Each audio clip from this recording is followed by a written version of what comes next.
नमस्कार. Star bulletin टाइम्समध्ये आपलं सर्वांचं सहर्ष स्वागत. आज पिंपरखेडमध्ये जी घटना झालेली आहे, एकदम असे रोहन बोंबे म्हणून 13 वर्षाचा मुलगा, आणि पहिली घटना झाली होती 12 तारखेला, आणि दुसरी घटना झाली 22 तारखेला, आणि तिसरी घटना होती 2 तारखेला. म्हणजे 10 दिवसाचाच गॅप मध्ये पडलेला असून, तर ह्या संदर्भात 2 वेळा मागच्या टायमाला आंदोलनं झाली, रस्ता रोको झाला. त्या टायमाला अनेक आश्वासनं देण्यात आली आणि रास्ता रोको आंदोलन थांबवण्यात आलं. आता ह्या वेळेला तिसरी वेळ आहे रास्ता रोको आंदोलन करण्याची. का हे आंदोलन थांबतंय का आश्वासनं घेतंय, हे आपण प्रत्यक्ष आपल्याकडे लोकनेते आहेत देवदत्त निकम साहेब यांच्याशी आपण थोडीशी चर्चा करणार आहे. तर नमस्ते. आता ही तिसरी घटना घडली. मागं 2 वेळा आंदोलनं केली, रस्ता रोको केलं. आता तिसरं आंदोलन अष्टविनायक रस्ता असेल, बेल्ला जेजुरी रस्ता, हा मेन चौकच अडवण्यात आलाय. सरकारने काय ठोस पाऊल उचलण्यासाठी तुम्ही त्यांच्यासाठी मागणी करणार? आम्हाला ज्या गोष्टी सरकारच्या पर्यंत पोहोचवायच्या होत्या त्यांना फोन केले, त्यांच्या ऑफिसमध्ये जाऊन वन विभागाच्या मुंबईला मंत्रालयात पत्रव्यवहार केला, स्वतः मी गेलो होतो, त्याची पोच देखील आहे. आणि एवढं होऊन देखील सरकारला याचं गांभीर्य नाही, आणि म्हणून आता जनता थांबायला तयार नाही. जनतेचा रोष हा लोकप्रतिनिधीवरती वाढलेला आहे की प्रत्येक वेळी यायचं आणि कुणीतरी सांगायचं का आम्ही याच्यात लक्ष घालू ते घालू. आता लोक देखील मानायला तयार नाहीत.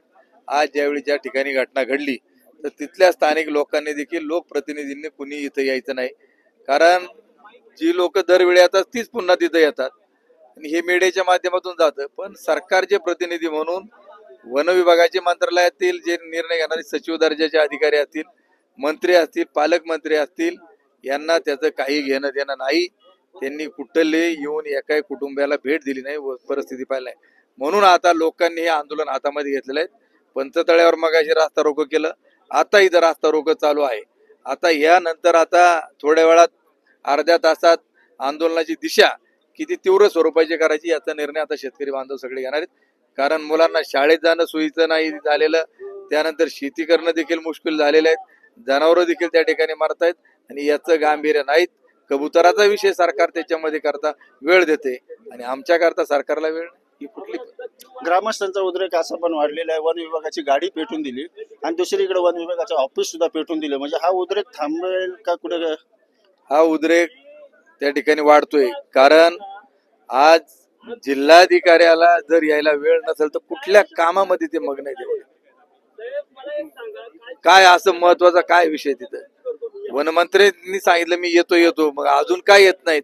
22 तारखेला म्हणजे 16 तारखेला ऑक्टोबरला त्यांच्याशी बोलणं झालं, 3 आठवडे झाले तरी वेळ नाही. म्हणजे तुम्ही करता काय? कार्यालयात बसून हा प्रश्न सुटत नाही, फील्डवर येऊन परिस्थिती पाहायला पाहिजे.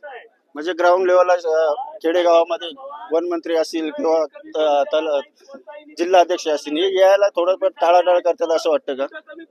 बरोबर आहे. विकास करत असताना नुसतं सांगायचं आम्ही सरकारमध्ये आमच्यामुळे एवढी डेव्हलपमेंट झाली, तुमच्यामुळे जर डेव्हलपमेंट झाली याला जबाबदार कोण? याच्यावर काहीतरी तोडगा काढायला पाहिजे तातडीनं. पैसे देऊन माणसं परत घेतली नाही जात. पैसे देऊन माणसं घेतली नाहीत. आज जी घटना झाली त्या कुटुंबाप्रती आपल्या भावना काय असतील? मी सांगितलं ना, ही अत्यंत दुर्दैवी घटना आहे की एक 13 वर्षाचा मुलगा दिवसा 3:30 पावणे 4 वाजता ज्यावेळी स्वतःच्या घरासमोर बिबट्या येऊन येतोय, जगणं मुश्किल त्या ठिकाणी झाले. हे जे झालेलं दुःख आहे हे शब्दाने न बोलण्याच्या पलीकडचं त्या ठिकाणी. सर, मी आता समक्ष बॉडी पण बघितलेली आहे. कमरेपासून जे मांसाहार हा जो प्रायव्हेट पार्टी पूर्णपणे असं खाऊन पूर्णपणे ओढून नेलेला आहे त्यांनी, पूर्ण कमरेपासून खालचा पूर्ण पायदळ वगैरे, म्हणजे एवढे हिंसक झालेले प्राणी. आता जो बिबट्या हे करतोय त्याला नरभक्षक म्हटलं जातं. मी मगाशी सांगितलं की 12, 22 आणि 2 तारखेला ज्या घटना घडलेल्या आहेत, वन विभागाने पिंजऱ्यामध्ये जरी 9 बिबटे पकडलेले असतील याच्यावर अंदाज घ्यायचा संख्या किती. आणि जो नरभक्षक आहे तो मोकाटे, तो काय पकडला गेलेला नाहीये. कुणी काही म्हणत असेल, कारण ज्याला मानवाचं रक्त ज्याच्या जिभेला लागलेलं आहे तोच हा अशा प्रकार करतोय. आणि दुसरी गोष्ट अशी याच्यामध्ये आहे का ज्यावेळी 9 पकडले तर याची संख्या किती प्रचंड मोठी असणार आहे. ज्यावेळी एखादा व्यक्ती काहीतरी पोलिसांना सापडत नाही, तसं वन विभागाच्या अधिकाऱ्यांकडे कमरेला रिव्हॉल्वर आहेत ना, बंदूक आहेत ना. आमचं म्हणणं आहे ना, दिसल बिबट्या त्याला गोळ्या घालून ठार पण मारायची त्यांना मारायला परमिशन नाही ना. परमिशन कोणाची पाहिजे? माणसं मारायला काय वरून ते म्हणतात forest ते मध्ये- म्हणतात वरून ऑर्डर आल्याशिवाय आम्ही काय करू वरून शकत खालून काय वरचे तर खाली येत नाही ना. आमचा लढा त्याच्यासाठीच येत ना. खालच्यांना बोलून उपयोग होत नाही म्हणून वरचे खाली आले पाहिजेत. वरचे मंत्रालय त्याचे त्यांना वेळच नाहीत. बाकी प्रचाराला वेळ आहेत, बैठका घ्यायला वेळ आहेत, राजकारण करायला वेळ आहे. मग आता याचा ठोस निर्णय होत तोपर्यंत आता माघार नाही. आता हटणार नाही आम्ही, म्हणजे नाही. आता आम्ही ठरवणार आहे पुढच्या आंदोलनाची दिशा.